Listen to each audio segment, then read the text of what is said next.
Ládralo, un programa del Instituto Tecnológico Metropolitano y la Corporación Raya, dedicado a la vida y la protección de los animales. Dirige y conduce Juliana Ríos Barberi y Catalina Yepes Mejía. Escúchanos todos los jueves de 5 a 6 de la tarde. Ládralo, por un mañana animal libre de crueldad.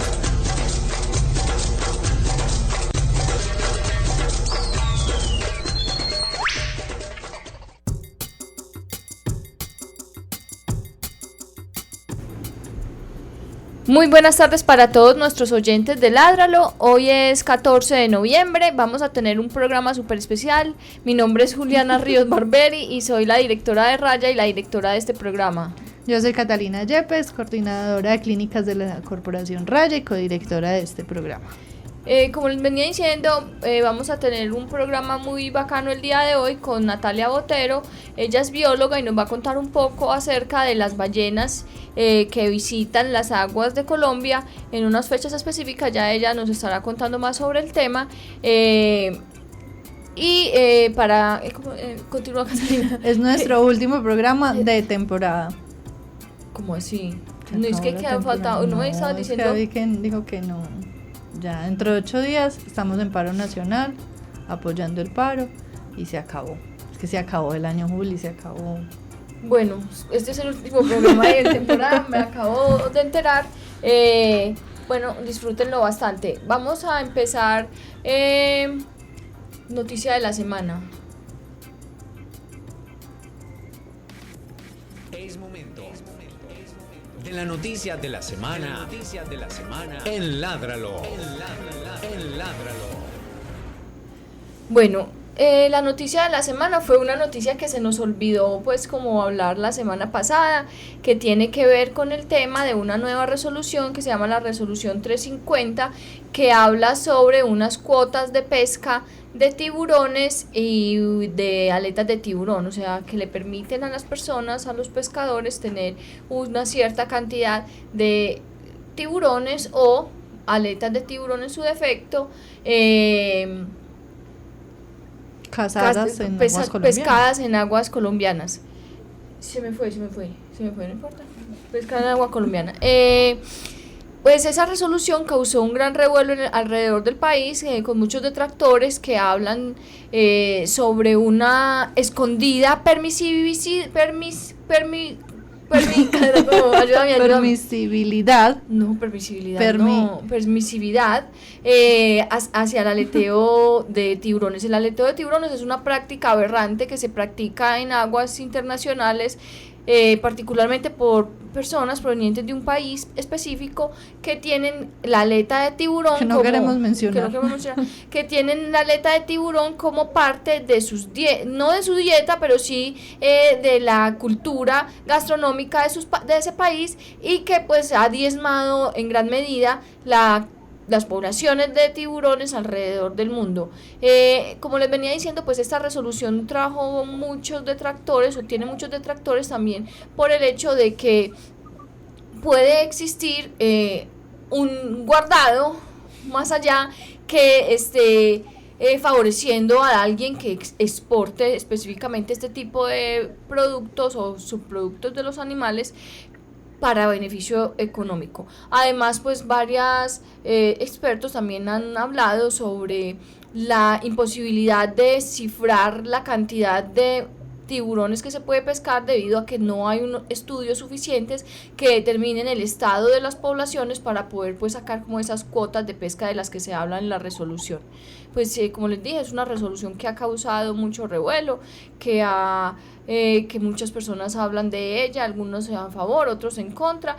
Nosotros desde Raya, pues como siempre, el mensaje es, hombre, no tenemos que, y sabemos que muchos lugares pues dependen de la proteína animal, pero por lo menos las personas que podemos sacarla de nuestras dietas, pues es la mejor forma de evitar la crueldad hacia los animales. Entonces, pues como siempre, propendemos o promocionamos las dietas veganas como parte de un cambio o una decisión política a favor de los animales. En uno de nuestros programas Ladra, lo pueden buscar en nuestra página web, está todo un programa acerca del veganismo. Hay 2 programas acerca del veganismo con consejos, con tips para poder hacer esta transición mucho más fácil, y también con una nutricionista también. Con una nutricionista, y pueden hacernos preguntas cuando ustedes quieran sobre cuentas o sí, cuentas que ustedes puedan seguir para hacer esa transición más fácil.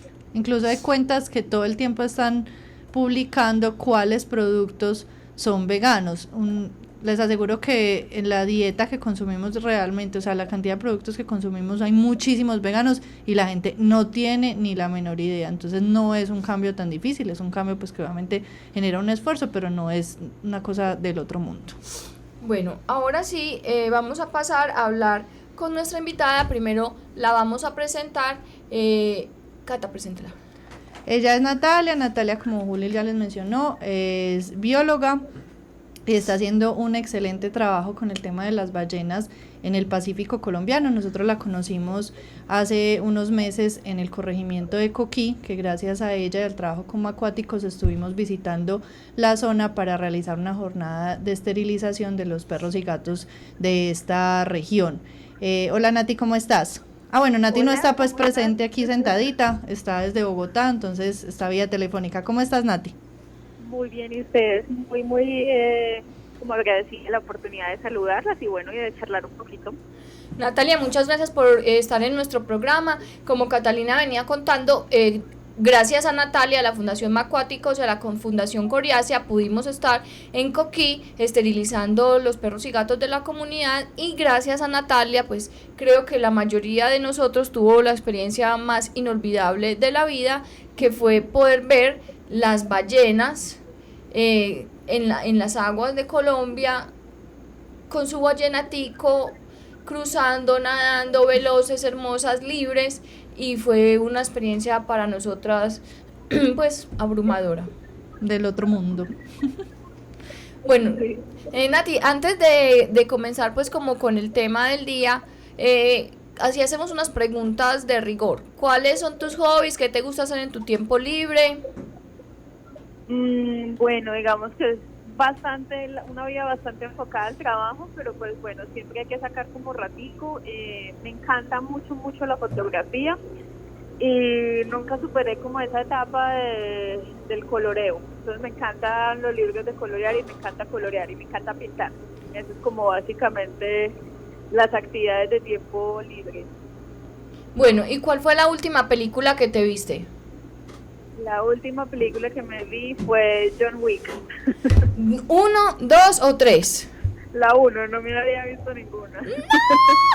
¿Y cómo le pareció la 1? Me dio mucho a pesar de cuando mataron al perrito. Bueno, ¿pero te gustó?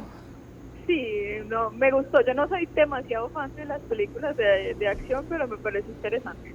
Bueno, si le gustó la 1, la 2 y la 3 son geniales. Yo me las vi todas y sí, por un perrito todo eso que él hizo, por un perrito, y eso sigue y se empeora y se vuelve peor, pues eso se agranda y vamos John Wick, no puedo esperar a que llegue la número 4. Bueno, entonces estaré al tanto y te cuento. Hágale. A ti estás hablando un poquito más rolo, o sea, llevas como 20 días en Bogotá. Ay, no me digas eso. Eso es, el acento se te pegó en los 20 días que llevas por allá. Más o menos. Nati, bueno, entonces iniciemos con el tema del programa, que es hablar sobre las ballenas y los ballenatos que cruzan por las aguas colombianas. Primero que todo, contemos un poquito cuáles son esas especies migratorias que atraviesan el Pacífico colombiano, porque creo que no son solamente las ballenas. Sí, exacto. Digamos que lo que más conocemos o lo que más nos han expuesto con los medios de comunicación, el esfuerzo turístico, es a las ballenas jorobadas. Las ballenas jorobadas entonces, son una de esas especies que el Pacífico colombiano es su zona de reproducción, no es parte de su zona de reproducción, y se alimentan en la península antártica, o sea, al sur del continente. Digamos que hay otras especies tal vez no tan como focalizadas en los esfuerzos turísticos, pero que también visitan la zona anualmente, muchas aves migratorias, y afortunadamente yo de aves sé muy poquito, y varias especies de tortugas marinas. Entonces es una zona que por su, digamos, calidad tan pristina, por su estado de conservación tan bueno, es muy visitado por diferentes especies. Lo más, digamos, propicio para nosotros en la investigación y para el esfuerzo turístico de la zona son las ballenas jorobadas. O sea, lo que vienen los turistas a conocer es principalmente la migración de ballenas jorobadas. Exactamente, sí, digamos que las ballenas están en esta zona, empiezan a llegar más o menos a finales de mayo, y digamos que ya para mediados de octubre la abundancia ha bajado mucho, ya se empezaron a ir, pero pues a nosotros nos han contado de avistamientos que han ocurrido en diciembre. Entonces en esta época se concentra mucho del turismo, pues como en la zona igual hay momentos puntuales como las vacaciones a fin de año o Semana Santa, o digamos a principios de junio, que tal vez no hay tantas ballenas, donde hay pues buen número de visitantes, pero digamos que el núcleo de la temporada, julio, agosto y septiembre, es digamos donde van muchos turistas nacionales y extranjeros, y el principal atractivo es ver ballenas. Natalia, pero hay otros mamíferos marinos que sea pues que no estén en migración, sino que habiten por ahí en las aguas, que hayan sido avistados. Claro, nosotros iniciamos allá esfuerzos de investigación en diciembre de 2009, o sea, ya ahorita en diciembre cumplimos 10 años de estar en la zona. Y en total hemos avistado 3 especies de mamíferos marinos. Algunos son avistamientos, digamos, únicos, o sea, hay un solo registro. Y algunos son avistamientos ya casi que rutinarios, y en eso se encuentran varias especies de delfines que se pueden ver durante todo el año. Obviamente va a haber, digamos, factores que contribuyan a que ellos estén o estén en mayor o menor abundancia, o más cerca o más fuera de la costa. Pero digamos que en todo momento, a lo largo del año, se pueden ver mamíferos marinos en el Golfo de Tribuga, que es pues donde puntualmente trabajamos. Yo una vez vi un video de Bahía Solano en el que mostraban una orca. ¿Eso es verdad? Sí, sí. Wow. ¿Y eso es avistamiento único? No, ese tenemos, bueno, nosotros no lo hemos visto, o sea, nosotros no tenemos registro de hecho por nosotros, pero sí tenemos registros pedidos por los turistas y por operadores turísticos.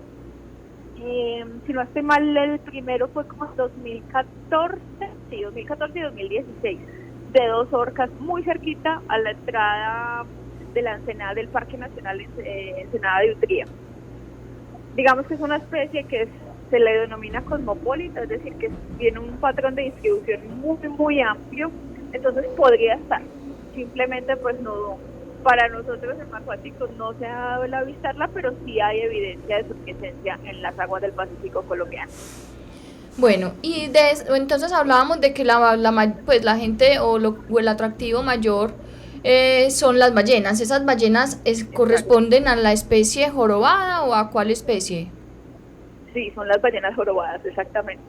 Bueno, entonces empecemos a hablar un poco como de las características de esas ballenas. ¿Cuánto pesan? ¿Cuánto miden? ¿De qué se alimentan? Si hay diferencia entre los sexos y cuándo alcanza su madurez, cuánto es la gestación, pues todos esos datos interesantes. Todas esas generalidades. Sí. Bueno, digamos que son una especie que se reconoce bastante fácil, incluso ese detalle está como embebido en su nombre científico, que es Megaptera novanglia. Megaptera son alas o aletas grandes, y es la única especie de ballena que tiene las aletas pectorales, los bracitos, tan grandes. Estas aletas en esta especie pueden ser hasta 1/3 de la longitud corporal. Es decir, si tienes una ballena que mide 15 metros, esas aletas van a ser de 3 metros de longitud. Oh my God. Muy grandes. Tienen una coloración, digamos, oscurita, un gris oscuro, como plomo. Y una de las características más especiales es su cola, su aleta caudal, porque la coloración de la parte ventral es única para cada individuo. Eso es como un componente fuerte del trabajo que nosotros hacemos en Chocó, y es fotografiar las colas de las ballenas, porque pues digamos que la mejor analogía que tenemos es que son como las huellas digitales nuestras, es decir, no hay dos colas iguales. En cuanto a las diferencias entre los sexos, en longitud y peso las hembras son más grandes, más largas y más pesadas. Si no estoy mal, las hembras más grandes se capturaron en la época pues de caza ballenera, más o menos 17 metros de longitud y más de 40 toneladas de peso. Los machos tienden a ser un poquito más pequeños, 15 metros más o menos, y digamos un par de toneladas menos. El vallenato cuando nace, los vallenatos pues nacen en aguas colombianas, ecuatorianas, panameñas, como en ese corredor. Los vallenaticos recién nacidos se estima que miden más o menos 4 metros y pesan más o menos 1 tonelada. Chiquitos ellos, pues, pequeñitos. Chiquitos, sí. Bueno, pero la mamá, sí, para la proporción de la mamá, exactamente, son digamos que un poquito más pequeños. Es muy bonito ver esa diferencia que pudieron ver ustedes, porque es muy obvia. El vallenatico hace incluso un esfuerzo como muy marcado para salir a respirar. Cuando sale la mamá es muy fácil ver esa proporción como tan enorme que ellas tienen. Y algo también especial es que no hay dimorfismo sexual, es decir, no hay ninguna característica morfológica que diferencie machos de hembras, como por ejemplo en las aves, que los machos tienden a ser mucho más coloridos y las hembras tienden a tener como colores mucho más opacos o más discretos. En las ballenas, tú ves 2 ballenas y puedes tener 2 machos o 2 hembras o un macho y una hembra. No hay modo de saber, a menos de que tomes una muestra genética, una muestra de tejido, y luego vayas al laboratorio y hagas como todo el proceso de extracción de ADN y de sexaje. ¿Y al cuánto tiempo ese vallenatico adquiere esa madurez sexual? Bueno, sí, la madurez sexual. Bueno, digamos que el tema, sobre todo en los machos, se habla pues de la madurez sexual o reproductiva y de la madurez social. ¿Por qué? Pues digamos que puede un animal estar reproductivamente desarrollado, pero al ser las hembras más grandes, por lo general lo que tienes en zonas como el Pacífico colombiano son grupos de apareamiento. Entonces son grupos en general más numerosos, 7, 8, 10, 15 animales, en los que tiende a haber una sola hembra y que está en celo, o sea que está receptiva.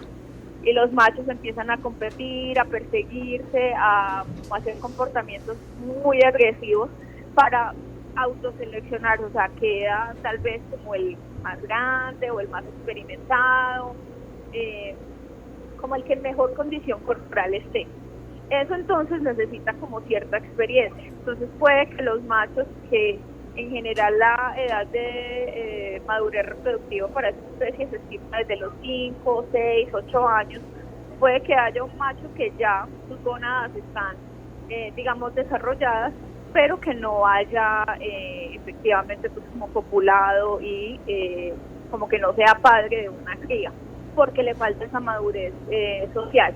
Las hembras sí, digamos que se adaptan un poquito o se desarrollan y entonces ya pueden quedar preñadas, y es más o menos como en ese intervalo de 5, 6, 8 años de edad. Nati, entonces en ese periodo, o sea, está la hembra en celo y están alrededor 5 o 6 machos como en esa lucha por ser el mejor partido para esa hembra. El mejor partido, sí. Esa lucha, o sea, ese como concurso o selección lo hacen entre ellos mismos y la hembra no interfiere, y al final la hembra entonces queda con el macho elegido entre ellos. Digamos que hay muchísimo que no se conoce de ese tema, porque pues estos grupos pueden estar en esta dinámica por días, claro, por horas, más de 8 horas o días. Entonces es muy difícil hacer como el seguimiento. Y el monitoreo para saber cómo qué pasó. Hay una sola foto pues que yo conozca y fue súper famosa en su momento cuando salió, creo que en 2012, que muestra la cópula de una ballena. Entonces vientre con vientre, y el fotógrafo, que es un tipo de National Geographic, él comenta que era un grupo competitivo, estaban en Tonga, cerquita a Madagascar, y que lo siguieron. Bueno, finalmente se disolvió, quedó la hembra con este macho, Y la cópula fue súper breve, como 30 segundos, y luego ya se alejaron.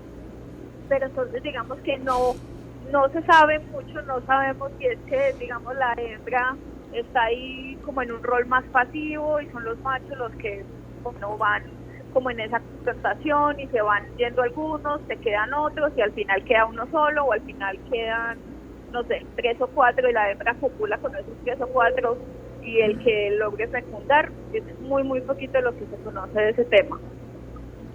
Bueno, y posterior a eso, entonces, ¿cuánto duraría el periodo de gestación? El periodo de gestación es aproximadamente 1 año. Entonces, las hembras que, por ejemplo, se aparearon en el Pacífico colombiano van a regresar el próximo año a dar a luz, más o menos en esa misma zona o en ese corredor, como de la zona reproductiva. Que ahí es donde pues como la siguiente pregunta que te iba a hacer, que era ¿cuándo participan o sea, a qué vienen al Pacífico colombiano y cada cuánto vienen? Entonces, según eso, vendrían a hacer el proceso de cópula y regresan al año siguiente al parto, ¿cierto? Exactamente, acá se aparean, acá dan a luz, y también en esta zona se desteta a ese juvenil o a ese vallenato que tiene 1 año, porque eso es precisamente como lo que dura su asociación mamá-cría, dura 1 año. Entonces ellas se reproducen, en 1 año van a volver a dar a luz, están con ese vallenato 1 año, y en 2 años, las que ahorita se aparearon, van a destetar a ese vallenato. Y una vez sucede ese destete, ¿entrarían en celo nuevamente? Incluso pueden entrar en celo al dar o al tener un vallenato muy pequeñito, o sea, puede haber reproducción secuencial. Entonces una hembra puede estar dando o amamantando al vallenato y al mismo tiempo estar gestando, receptiva o estar ovulando. Okay. Y eso pues digamos que les pasa a muchos mamíferos y a muchas mujeres quedan en embarazo en la dieta. Eso era una cosa que yo me preguntaba con un amigo, porque pues uno se imagina que la gestación de semejante animal y tener que estar amamantando a uno y estar en gestación era un desgaste energético demasiado grande para ellos, y nos preguntábamos si era posible que una ballena quedara en embarazo mientras todavía se encontraba amamantando al cachorro, al ballena, al gatico, al ballenatico. Sí, hay evidencia de eso. Incluso hay registros, hay como programas, algunos de investigación, pues que llevan más de 30, 40 años, Hawái, en el Golfo de Maine, y se han registrado hembras hasta con 4 o 5 crías secuenciales. O sea, la ven cada año, la ven 5 años consecutivos, y cada año es con un vallenato diferente. Pero que... No, muy bueno. Hágale con ganas, reprodúzcase. Usted puede, la apoyamos. A esa sí la apoyamos totalmente. Sí.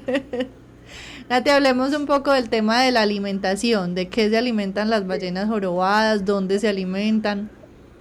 Bueno, la alimentación de las jorobadas tal vez, en general de muchas ballenas, es como de los aspectos más paradójicos. Son animales enormes que se alimentan de uno de los animales más pequeños que hay en el planeta. Es un zooplancton, es como un camaroncito, se asemeja mucho a los camarones, que se le denomina krill. Esa especie es pues de aguas polares, de aguas muy frías, pero muy productivas en los meses de verano polares.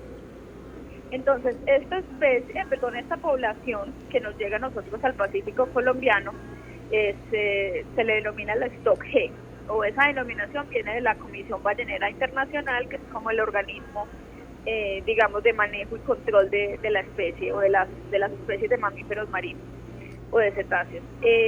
Y estos se alimentan en la península antártica y el estrecho de Magallanes en Chile. Esas son como las zonas de alimentación de la especie.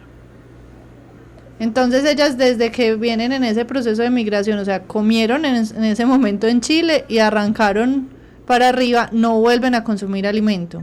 Y arrancan, es decir, exacto, es un ayuno muy prolongado.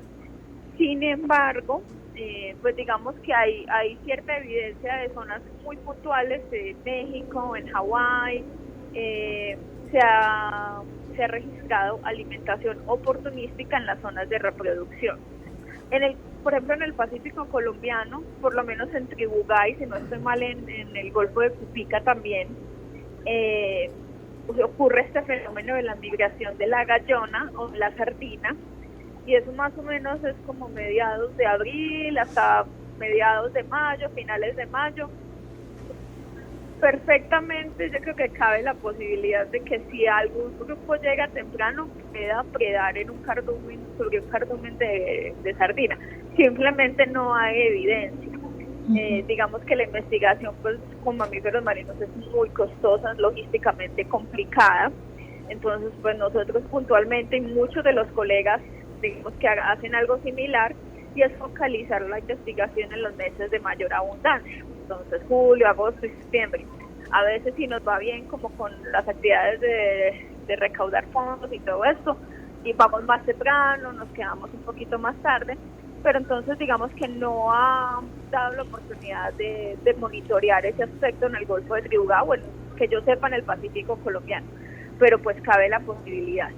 Pero digamos que lo que se acepta en la literatura y en la comunidad científica en general es que ellas no se alimentan en las zonas de reproducción y en gran parte de la ruta migratoria. Eso digamos que está ahí, hasta ahora es como lo aceptado. Cuando salga evidencia de lo contrario, se complementa pues obviamente la información disponible. Porque es que estaríamos hablando de cuántos meses en promedio de ayuno, o sea, es prácticamente... En general, la migración se demora 1 a 2 meses, y ellas en las zonas de reproducción van a estar 3, 4 meses. Las que más duran en las zonas de los que más duran en las zonas de reproducción serían los machos, pues porque están, digamos, optimizando el número de apareamientos que puedan tener. Pero pues el ayuno en general, ellas no llegasen a alimentarse como en la ruta migratoria, podía ser de 4 o 5 meses perfectamente. Lo que pasa es que cuando ellas llegan a la península antártica, por ejemplo, consumen toneladas y toneladas de krill por un periodo más o menos igual de tiempo, o sea, por 4 meses más o menos. Ya llega luego el otoño austral, baja mucho la productividad, baja mucho la temperatura, y eso ya es, digamos que una clave ambiental para que ellas inicien la migración. Pero entonces toda esa comida que ingirieron va a formar una capa de grasa muy profunda, que es, digamos, el sustento metabólico, les da el sustento a ellos metabólico mientras no están ingiriendo comida. Eso es lo que las mantiene entonces en eso. Exactamente. Porque es que es más o menos medio del año. vallenatico, que ese es el único de buenas porque está tomando leche. O sea, ese sí está pegado de la mamá tomando leche durante todo ese año hasta el destete. Se sugiere que cuando ellas llegan a la península antártica, es decir, estará ese vallenato más o menos de 4 a 6 meses, ellas les empiezan a mostrar cómo es la alimentación, pues como con el krill y con las sardinas, con los peces como pequeños. Pero existiría como ese, digamos, esa dieta mixta, como la leche y la comida sólida, entre comillas, casi que como lo que pasa pues como con los bebés, que pueden igual seguir amamantándose, pero pues se les empieza a introducir como otros ítems en la dieta. Nati, y una vez es destetado ese, debo decir cachorro yo también, ese vallenatico, ¿él queda solo y viaja como macho solo o forma grupos con otros machos mientras llega a esa edad de 4 o 5 años que hablábamos? Digamos que la formación de grupos o de vínculos sociales en las ballenas es muy, muy flexible. Entonces la asociación, como digamos, más estable y más duradera es la mamá con ese vallenato, que también puede ser un vallenatico hembra. En el momento del destete, pues sí estarán solos por un periodo de tiempo, puede que luego se asocien con otro juvenil o con algún adulto, macho o hembra, y puede que en cierto tiempo, horas o incluso días, ese grupo se disuelva, vuelvan a estar solos. Es decir, los grupos son muy, muy flexibles. Sí. Nati, no es que estaba pensando, sabes que en lo del tema de las colas, que me llama mucho la atención en esa forma de identificación, para esas ballenas que pasan y que logran identificar a través de la fotografía de sus colas. Hablanos un poco acerca de esa coloración y esas manchas que tienen en la cola particular. Bueno, eso digamos que es espectacular, pues como en mi opinión. Eso primero lo notaron unos investigadores norteamericanos, y eso fue más o menos como a finales de los 70, la publicación es, si no me equivoco, es del 1981. Digamos que hasta el día de hoy es una metodología muy pues ampliamente usada. Entonces las colas pues muestran gran variabilidad. Hay colas totalmente blancas, hay colas totalmente negras, hay colas con un centro negro y los lóbulos o los laditos blancos. Muchas tienen una serie como de lunarcitos o de manchitas, y también el borde, que nosotros le llamamos el patrón de aserramiento, o sea, tienen como muchas muesquitas y heriditas, entonces eso le da un contorno, o sea, no es en general pues un contorno como liso, sino que es así como irregular. Eso también en la fotografía pues nos puede ayudar como a identificar. Es muy especial porque digamos que hay ballenas que desde ballenaticos, que desde crías el patrón ya está fijo.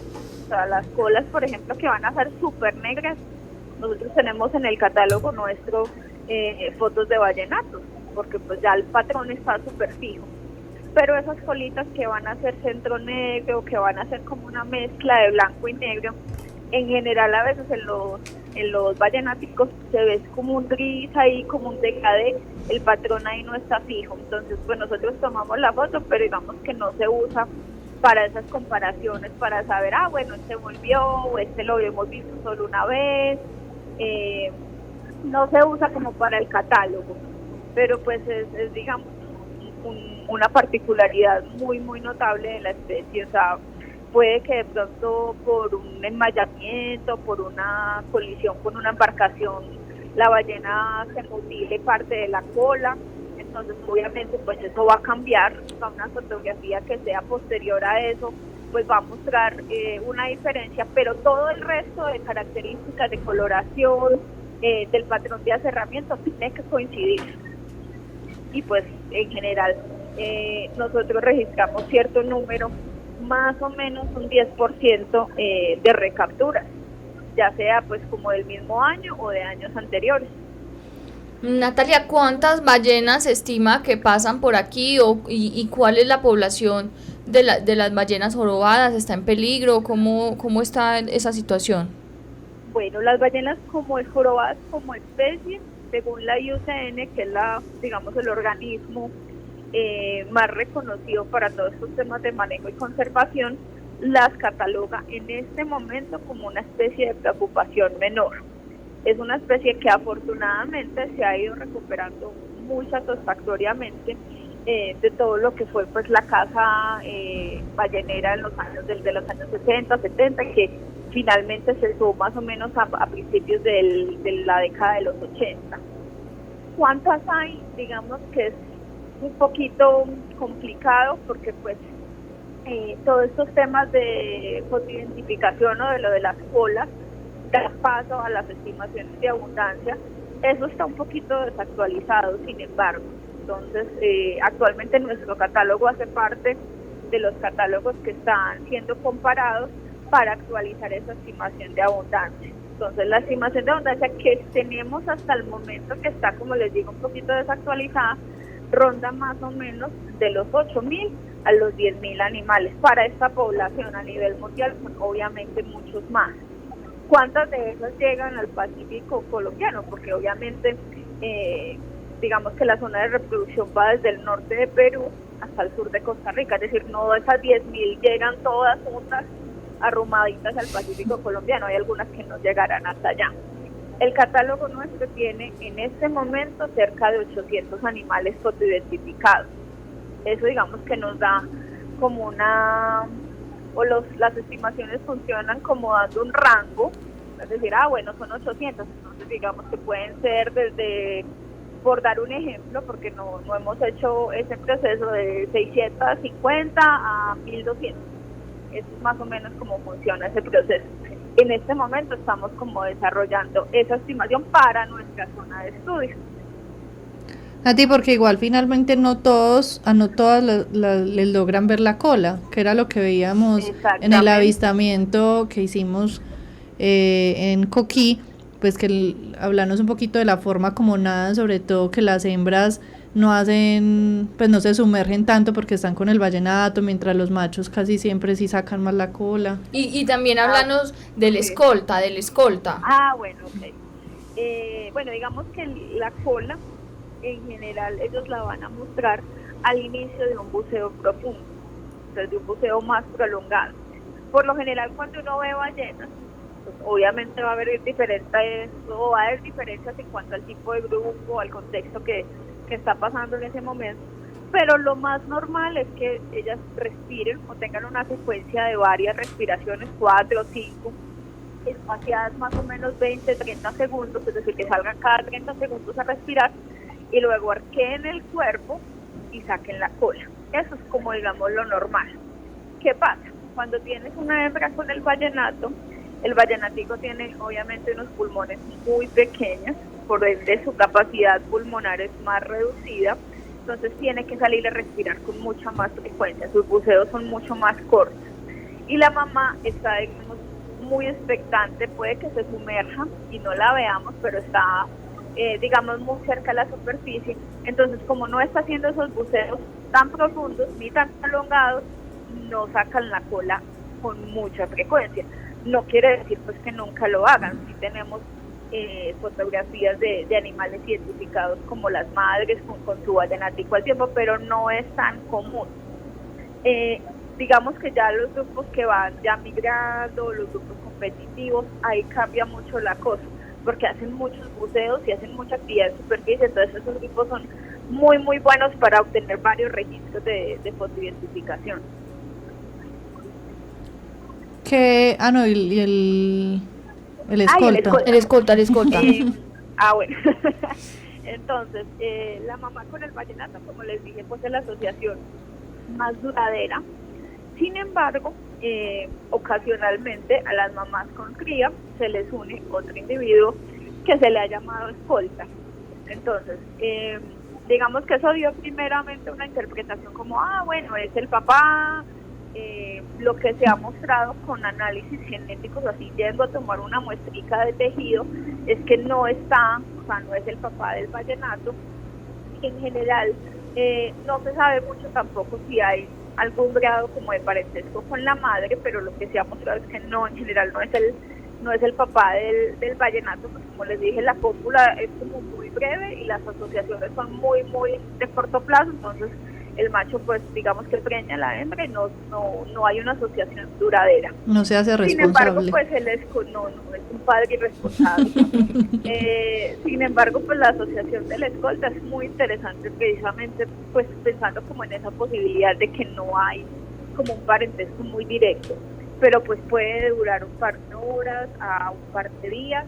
Hay animales que, si no me equivoco, ese estudio se realizó en Brasil y marcaron satelitalmente a varios pares de animales, entre ellos una mamá y a la escolta, y son 2 pares, y duraron esos 2 pares 4 y 5 días juntos respectivamente, y ya luego cada uno siguió, digamos, un rumbo diferente. Entonces es algo pues que se le ha dado no tanto estudio, no tanta atención, y que es muy, muy interesante.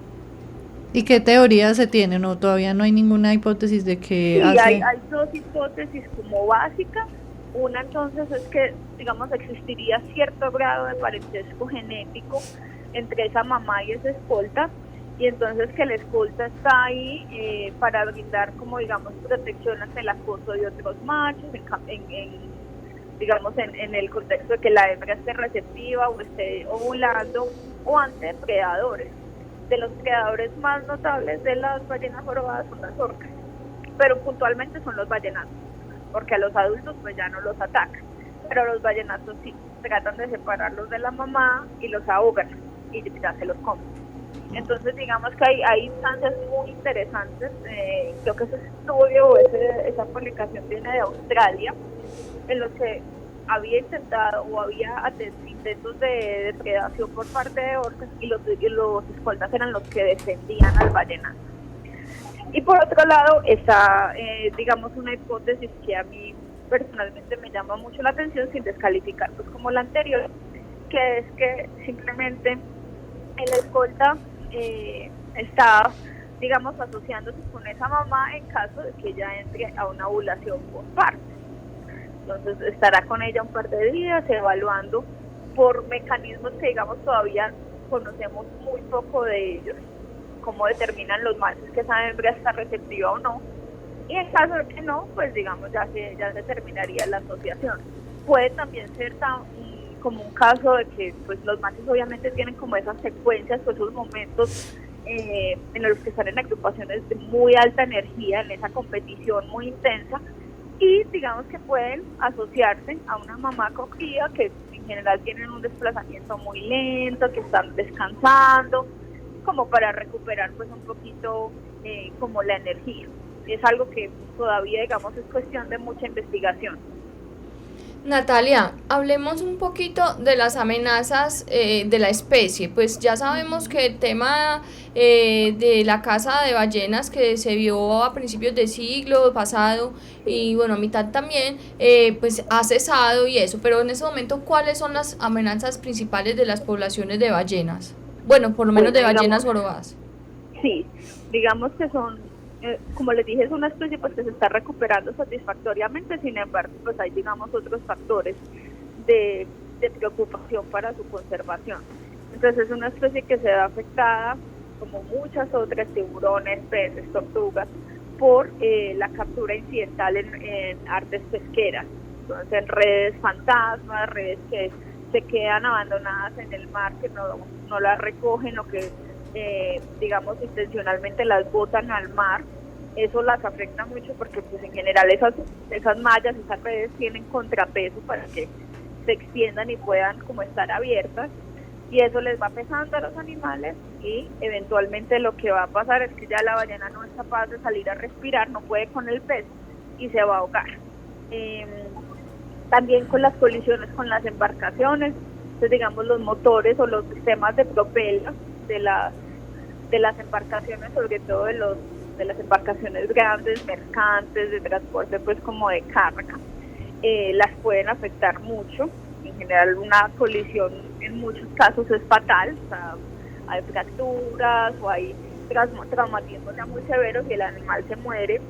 También están muy afectadas por el ruido, entonces los mares, que pues en cierto momento antes de el boom industrial y de transporte marítimo eran muy callados, pero eran, digamos, muy pristinos, muy conservados, cada vez son más ruidosos, cada vez hay más embarcaciones y de mayor porte, y el ruido las afecta mucho porque interrumpe muchos de los procesos sociales. Son especies que si bien pues tienen ojitos, pero son ojos muy muy pequeños para la proporción del animal, y digamos que el sentido de la vista no es pues como el principal para ellas, entonces dependen mucho de los sonidos para el contacto de la mamá con su ballenato.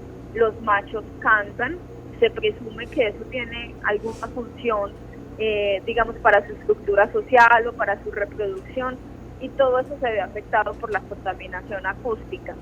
También, digamos, toda la polución por plástico, por desechos sólidos, ha sido cada vez más frecuente, infortunadamente, todos estos casos de animales que llegan varados, que se secan en las playas, cuando se les hace una necropsia, se les hace como una examinación post-mortem, tienen hasta chanclas o vasos plásticos, bolsas, porque pues les causa obstrucción al tracto intestinal y pues ya hay desnutrición y se mueren. Y pues finalmente como un factor que cada vez nos demanda un poquito más de atención, y es como todo el acoso por las embarcaciones turísticas. En general y sobre todo en el Golfo de Tribunal, nuestra experiencia ha sido muy positiva con el turismo de observación, pero es, digamos, algo que se debe seguir monitoreando, que debe haber como esfuerzos de educación ambiental continuos con los motoristas, con los operadores turísticos, porque muchas veces también por darle al turista como una experiencia positiva, entonces las lanchas las siguen a velocidades muy altas, lo que implica que el motor hace más ruido o se les acercan demasiado, entonces interrumpen o procesos de descanso, de lactancia, y eso digamos que va pues como acumulando efectos negativos para el animal. Es que además están en una época, pues al menos aquí en el Pacífico colombiano, muy vulnerable, o sea, o están en ese periodo de celo y reproducción, o están pariendo a su vallenatico, o están lactando, o sea, son épocas como cruciales para cualquier mamá. De hecho, esa era la siguiente pregunta, porque cuando nosotros estuvimos allá, pues uno veía otras embarcaciones que era a la lata, pues porque además las ballenas son súper veloces, impresionante la velocidad. Pues es que además ese tamaño, o sea, ellos se mueven un poquito y ya avanzaron impresionante, y entonces la embarcación es a todo taco detrás de ellas, y nosotros nos preguntamos, bueno, esa era una embarcación, pero ¿cuál es la carga, la capacidad de carga de esa actividad turística para evitar hacer pues o tener un impacto negativo en los animales? Si el ruido, si la gente ahí gritando, si ese acoso, qué tan adecuado es que haya turistas visitando las ballenas.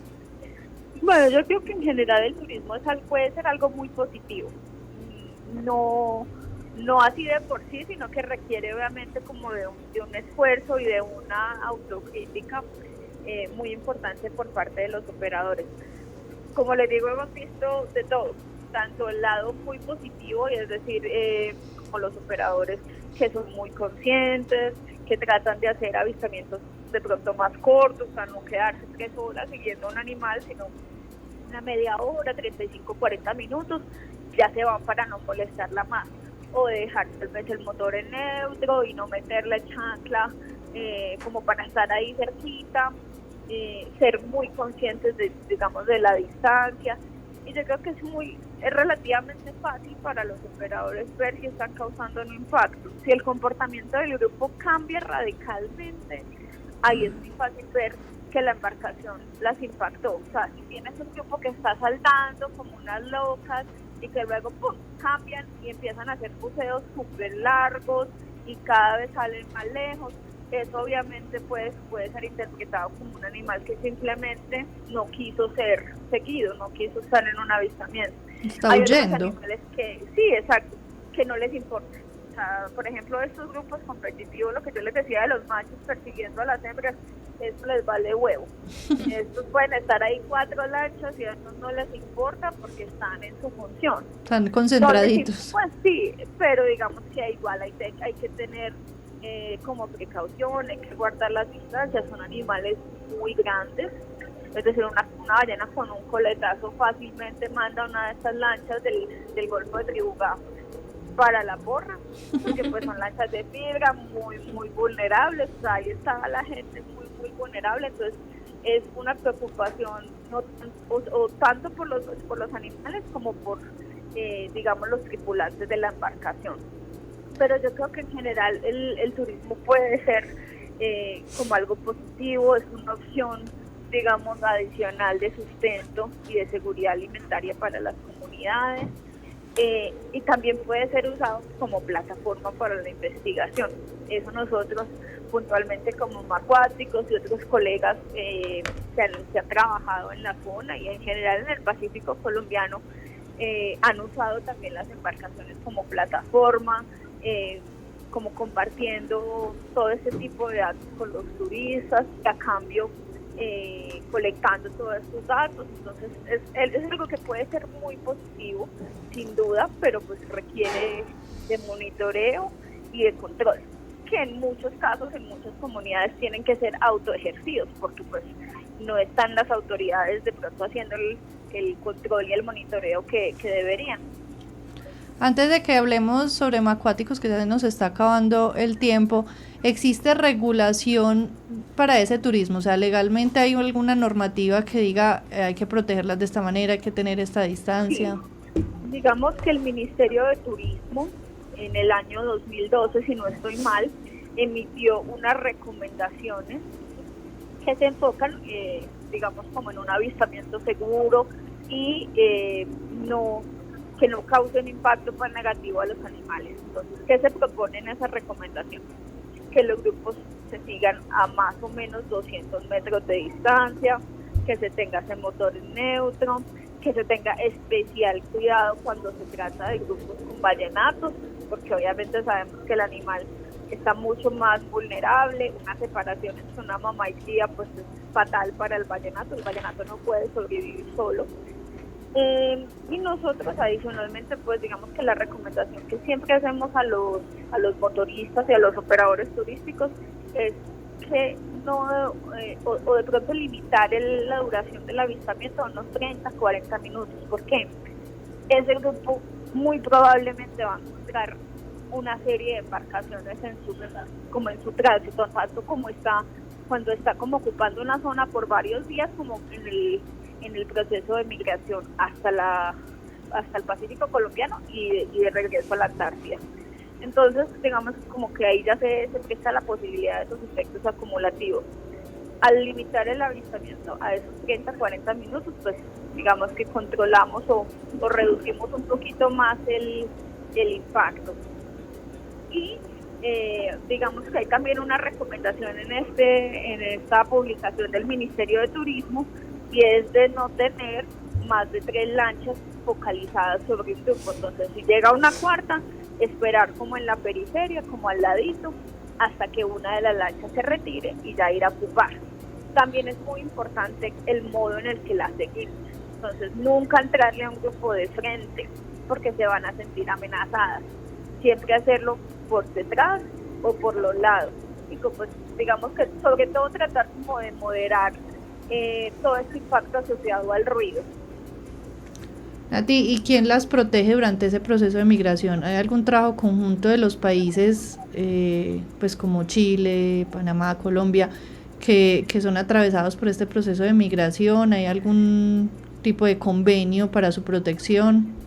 Sí, digamos que hay muchas iniciativas. Esta es una de las especies, o una especie que se denomina especie de bandera o especie de sombrilla, es decir, una especie que es muy carismática, que como que gestiona o jalona muchos esfuerzos de conservación.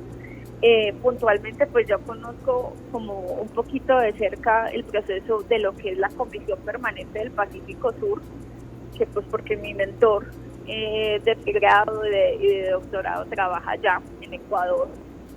Pero digamos que son especies, pues para ellas las costeras no existen, ¿cierto? Entonces su zona de reproducción es súper amplia, de Perú a Costa Rica.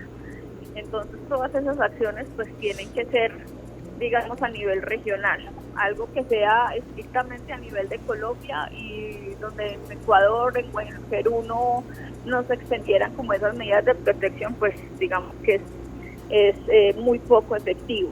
Es una especie que está considerada en los apéndices CITES, es decir que digamos que su tráfico, la movilización de especímenes o de muestras es muy controlado.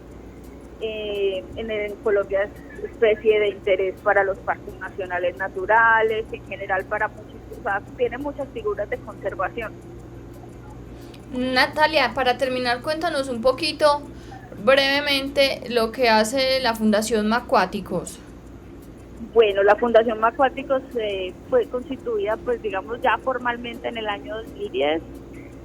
Fue muy interesante esos inicios porque pues éramos todos estudiantes de grado de la Universidad de Antioquia, de la Universidad del Valle, de la Nacional de Bogotá, de la Universidad del Tolima. Entonces fue muy, muy interesante y muy bonito porque muchos de nosotros, digamos que llegamos y nos unimos en Macuáticos porque no veíamos mucha posibilidad de investigación y de formación en el tema de mamíferos acuáticos en Colombia. Varios de nosotros hicimos pasantías e hicimos las tesis de pregrado fuera del país. Yo puntualmente estuve en Ecuador, hubo compañeros que estuvieron en Brasil. Entonces decíamos, ¿por qué nosotros teniendo Pacífico, teniendo Caribe, teniendo Amazonía, pues no hacemos como algo por este grupo que es de nuestro interés y en nuestro país? Macuáticos, digamos que tiene varias líneas de acción. Trabajamos con el tema de acústica, y ahí hay alianzas con la Universidad de Búfalo, porque hay una colega mía, Cristina Peracio, que trabaja con el tema de los cantos de las ballenas. Hay otra colaboración con la doctora Kerry Seger, que es otra colega que trabaja con acústica pasiva, y ese proyecto, digamos que ha sido bonito porque hay integrado estudiantes y una docente, Andrea Luna, de la Javeriana, está todo el proceso de identificación, de distribución, de comportamiento. En este momento yo estoy desarrollando una estancia postdoctoral también en la Javeriana con la profesora Andrea para mirar el tema de bioacumulación de mercurio. Tenemos una colaboración ya de varios años con la doctora Susana Caballero de la Universidad de los Andes para mirar diversidad genética en esta población. Ha sido un proceso muy, muy bonito y puntualmente o muy especialmente muchas mujeres. Entonces también como una posibilidad de visibilizar ese rol de la mujer en la ciencia. Ha sido un proceso bien bonito. Bueno, súper, Natalia. Te agradecemos muchísimo por haber estado en el programa. También te agradecemos muchísimo por habernos llevado a ver ballenas. Mil veces agradecida. Nunca te vamos a poder pues agradecer lo suficiente por habernos permitido hacer eso, de verdad. No, a ustedes por ese tema, esa campaña de esterilización tan especial. Yo tengo una perrita que nació en Coquí, que está en mi casa en Medellín con mis papás, y de verdad que es una situación pues como que le toca a uno mucho la fibra, mucho el corazón ver a esos animalitos y cada vez más. Entonces a ustedes el mayor agradecimiento por esa ayuda. Bueno, muchas gracias, Natalia. Vamos a escuchar la agenda de esta semana. Eventos, campañas, jornadas de vacunación, esterilizaciones, encuentros, conferencias. Todo en la agenda de la semana en Ládralo. Bueno, vamos a hablar de un evento que se va a realizar aquí en el Instituto Tecnológico Metropolitano del 25 al 30 de noviembre y son dos eventos en realidad. El primero es la Escuela Internacional de Desarrollo Sostenible, que va a tener como tema ecología de carreteras e infraestructura verde, y el segundo es el segundo Congreso Iberoamericano de Biodiversidad e Infraestructura Viaria. Estos eventos, como les digo, se van a realizar aquí desde el 25 al 30 de noviembre, aquí en el ITM de Medellín. Son dos eventos en los que va a haber la oportunidad de tener expertos internacionales en el tema de ecología de carreteras, específicamente en el tema de atropellamiento de fauna silvestre, para poder entender qué es lo que está sucediendo con los animales y la infraestructura, cómo se pueden mitigar todos esos efectos que la infraestructura tiene en la biodiversidad y cómo prevenir o diseñar vías e infraestructura que sea amigable con la biodiversidad. Pueden encontrar más información de estos dos eventos en la página CIBIB, C-I-B de burro y B de vaca, cibib.co. Ahí encuentran las fechas, las tarifas. Es un congreso súper importante que se va a realizar y que todos están invitados a que asistan tanto a la escuela como al congreso. Recuerden que tenemos atención permanente en nuestra clínica de esterilización, en atención personalizada, también para la limpieza dental, vacunación, implantación de microchip. Para pedir cualquier cita, como cambiamos de WhatsApp, es el 317-660-4522. Ahí pueden pedir su cita. Recuerde que con la utilización de los servicios de Raya, usted nos ayuda a financiar campañas de esterilización gratuitas en municipios o comunidades vulnerables y apartadas del país como Coquí, para que por favor utilicen nuestros servicios y apoyen nuestra labor. De nuevo, a Natalia, muchísimas gracias por haber estado en el programa. A Gretel Álvarez, José Camilo Puentes, José Villa, Andrés Camilo Puentes, Carlos Pérez, ITM, y a todos los que hacen posible este programa, muchas gracias. Hasta el próximo semestre. Esperamos que en el próximo semestre no tengamos tantos inconvenientes como tuvimos este semestre y que podamos tener más programas para enseñarle a las personas acerca de los maravillosos que son los animales. Muchas gracias a todos y nos vemos. Nos oímos y Chao. Nos vemos en el 2020. Chao. Ládralo, un programa del Instituto Tecnológico Metropolitano y la Corporación Raya, dedicado a la vida y la protección de los animales. Dirige y conduce Juliana Ríos Barberi y Catalina Yepes Mejía. Escúchanos todos los jueves de 5 a 6 de la tarde. Ládralo, por un mañana animal libre de crueldad.